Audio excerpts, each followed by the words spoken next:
ဒီခရမ်းချင်သေးလေးကတော်တော်ထူးဆန်းနေပါပြိတ္တရေဘာဖြစ်လို့လဲဆိုတော့ကသူ့ရဲ့ဒီမှာခေါင်းမှာ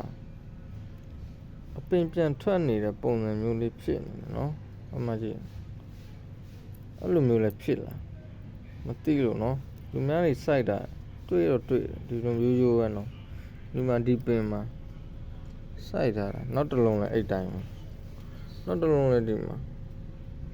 အပင်ပြန်ပေါက်မဲ့ပုံစံမျိုးကြီးသူကဖြစ်နေတာပေါ့နော်အမှကြီးဒီထဲကနေငကားကြီးပဲထွက်မလာပါလားဆိုတာတော့ပြောတတ်ဘူးပေါ့နော်စောင့်စားကြည့်ရအောင်ငကားကြီးဆိုရင်တော့တော်တော်ထူးဆန်းပါပေါ့နော်